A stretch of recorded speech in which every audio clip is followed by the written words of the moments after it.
Hello price Lord, எல்லாம் நல்லா இருக்கீங்களா? God bless you. இன்றைக்கி நிறைய பேர் நீட் எழுதி பாஸ் பண்ண முடியாமல் இருக்கீங்க. பாஸ் பண்ணவங்களுக்கு பண வசதி இல்லாமல் இருக்கீங்க. உங்களுக்கு தான் இந்த இது. ஸோ என்னுடைய ப்ளஸ் டூவில் பார்த்தீங்கன்னா நான் ரொம்ப லோ மார்க் எடுத்திருந்தேன். 2 சப்ஜெக்டில் ஃபெயில் ஆகிட்டு அதுக்கப்புறம் பாஸ் பண்ணி அதுக்கப்புறம் நான் வந்து காலேஜுக்கு சீட் கேட்க போகும்போது என்னுடைய இன்டென்ஷன் என்னென்னா, நான் மெட்ராஸ் கிறிஸ்டின் காலேஜில் தான் படிக்கணும் அப்படின்னு என்னுடைய எய்மு. ஸோ எனக்கு என் தங்கச்சிக்கும் எனக்கும் ஒன்றா ஒரு காலேஜில் எஸ்ஐவிடி காலேஜில் போடும்போது என் தங்கச்சிக்கு அட்மிஷன் கொடுத்துட்டாங்க. என்னை வந்து அங்கே ரிஜெக்ட் பண்ணிட்டாங்க. ஏன்னா மார்க் ரொம்ப கம்மியாக இருக்குது, 600+ தான் இருக்குதுன்னு சொல்லிட்டு எங்களை இது பண்ணிட்டாங்க. ஸோ என்னுடைய எய்ம் என்னென்னா எம்சிசியில் படிக்கணும். ஸோ எம்சிசி உள்ளே போகிறேன். மார்க் ஷீட்டில் எடுத்துகிட்டு போகிறேன். பார்த்திங்கன்னா ஜூன் 12 போல் எல்லாருமே வந்து கேம்பஸை வந்து சுற்றி பார்த்துட்ருக்காங்க. அட்மிஷன்லாம் முடிஞ்சிருச்சு. ஸோ நான் ஒரு இடத்துல உட்காந்து அப்படியே கவலையோட கண்ணீரோட ப்ரேயர் பண்ணிகிட்ருக்கேன். சப்பா எனக்கு காலேஜ்னால் இந்த காலேஜெலாம் வேணும் அப்படின்ட்டு பிடிவாதமாக நிற்கிறேன். அப்போது ஒரு சார் வர்றார். வந்து என்ன இங்கே நிற்கிறீங்கப்பான்றாரு. சார் எனக்கு காலேஜில் சீட்டு வேணும். மார்க் பார்த்துட்டு சரி வா பிரின்ஸிபல்கிட்ட கூப்பிட்டு போகிறோம் அப்படின்னு சொல்லிட்டு பிரின்ஸிபல்கிட்ட கூப்பிட்டு போன உடனே அவர் பார்த்தாரு.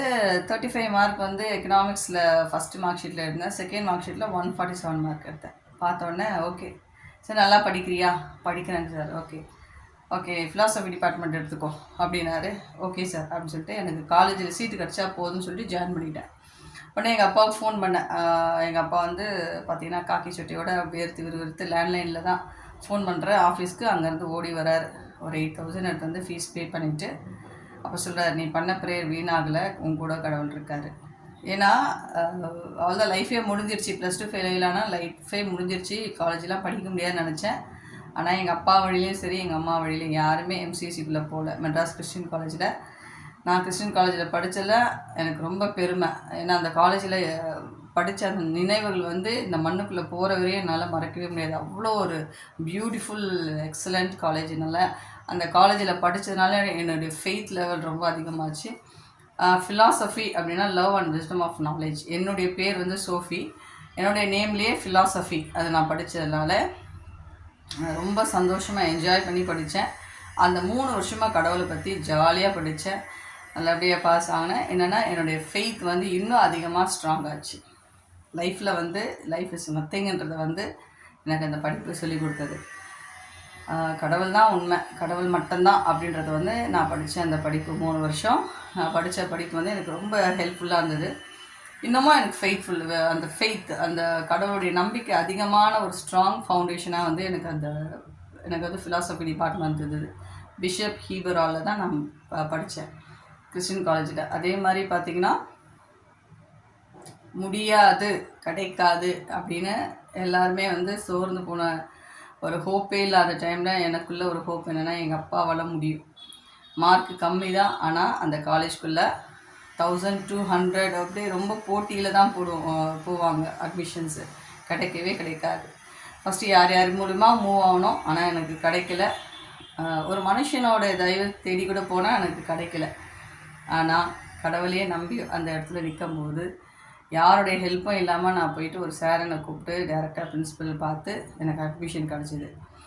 எங்கள் அப்பாவும் இல்லை, யாருமே இல்லை. அதுக்கப்புறம் ஃபோன் பண்ணதுக்கப்புறம் எங்கள் அப்பா வந்து ஃபீஸ் பே பண்ணார். காக்கி சட்டையோட அழுக்கு கிரீஸோடு வந்து ஃபீஸ் பே பண்ணார். அந்த 3 வருஷம் நல்லா படித்து நல்லா ஹாப்பியாக லைஃப் ஸ்பெண்ட் பண்ணேன். சரி, நான் எம்ஏ ஃபிலாசபி படிக்கலான்றபோது அப்பா இறந்துட்டார். ஃபஸ்ட் இயர்லேயே எனக்கு ஃபீஸ் கட்டி ஒரு 3 மாதத்துலேயே எங்கள் அப்பா இறந்துட்டார். அதுக்கப்புறம் அந்த ஃபிலாசபி 3 வருஷம் படிக்கும் போதே பார்ட் டைம் ஜாப் போய் வேலை பார்த்து அதுக்கப்புறம் ஃபுல் டைமாகவும் போயிட்டேன். நான் போக ஆரம்பிச்சிட்டேன். அதனால் எம்ஏ படிக்க முடியல. அப்போ ஃபிலாசபி படிச்சிருந்தா என்ன படிச்சிருக்கலான்னா, எம்ஏ ஃபிலாசபி முடிச்சுட்டு தியாலஜி நம்ம மதுரையில் வந்து தியாலஜி காலேஜ் இருக்குது.